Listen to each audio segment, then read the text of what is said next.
Question है, एक train अपनी वास्तविक चाल के 5/7 गुना चाल से चलकर गंतव्य स्थान तक 35 घंटे में पहुंचती है।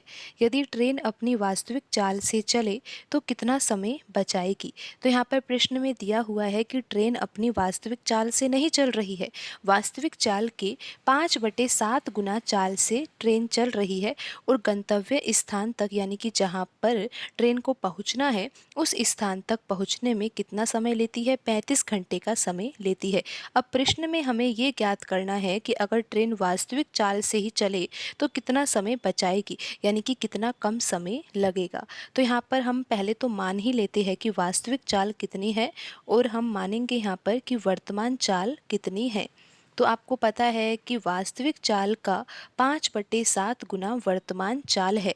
तो 5/7 यहाँ पर गुना है, तो हम यहाँ पर मान लेते हैं कि जो बट्टे में 7 लिखा हुआ है ना, ये तो वास्तविक चाल है और यहाँ पर 5 लिखा हुआ है, तो ये क्या है, वर्तमान चाल है। कैसे यहाँ पर 5 आया, आप मान सकते हो यहाँ पर कि 7 यूनिट वास्तविक चाल है, तो 7 यूनिट का ही अगर हम 5/7 गुना निकालेंगे ना, तो यहाँ पर कितना आ जाएगा, ये आएगा 5 के बराबर। तो इसीलिए ही तो हमने यहाँ पर 5 लिखा है।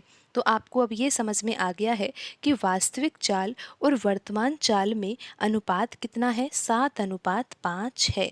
अब हम यहाँ से समय का अनुपात निकाल सकते हैं, क्योंकि आपको पता है कि यहाँ पर जो दूरी है ना वो क्या है, समान है। अगर दूरी यहाँ पर समान है तो हम यहाँ पर अगर चाल के अनुपात का उल्टा कर देंगे ना, तो वही समय का अनुपात होगा। लेकिन यहाँ पर दूरी समान कैसे है, आपको पता है कि अगर ट्रेन वास्तविक चाल से ही चलती तो भी वह कहाँ पहुँचती, वहीं पहुँचती, गंतव्य स्थान तक ही। लेकिन अब उसकी चाल जो है वो वास्तविक नहीं है, वास्तविक चाल का 5/7 गुना है और कितनी है, 5 यूनिट है। लेकिन अब इस स्थिति में भी वह ट्रेन कहाँ जा रही है, उसी गंतव्य स्थान पर जा रही है जिस स्थान पर वह वास्तविक चाल से जाती। तो यहाँ पर जो दूरी है ना वो क्या है, समान है। अगर दूरी समान है तो चाल के अनुपात का उल्टा ही समय का अनुपात होता है। तो चाल का अनुपात यहाँ पर 7:5 है, तो समय का अनुपात यहाँ पर हो जाएगा 5:7।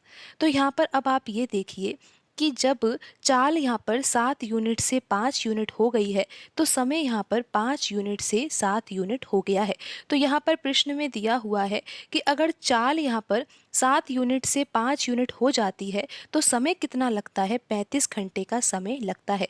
तो यहाँ पर वर्तमान समय दिया हुआ है कि कितना है, 35 घंटे का लग रहा है। तो यहाँ पर 7 यूनिट की वैल्यू कितनी दे रखी है, 35 घंटे दी हुई है और हमें यहाँ पर वैल्यू निकालनी है 5 यूनिट की, क्योंकि प्रश्न में दिया हुआ है कि हमें ज्ञात करना है कि अगर ट्रेन वास्तविक चाल से चलती ना, क्योंकि वास्तविक चाल तो ट्रेन की कितनी है, 7 यूनिट है, और वास्तविक चाल से अगर ट्रेन चलती तो कितना समय लगता, तो वास्तविक समय लगता यानी कि सामान्य समय लगता, और सामान्य समय यहाँ पर कितना है, 5 यूनिट है।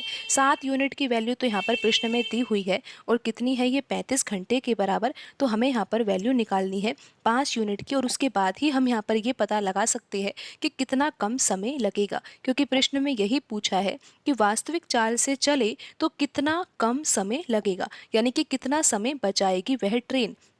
तो यहाँ पर अगर हमें पता चल ही गया है कि 7 यूनिट बराबर 35 घंटे है, तो यहाँ पर हम किसका गुणा कर रहे हैं, 5 का ही तो गुणा कर रहे हैं।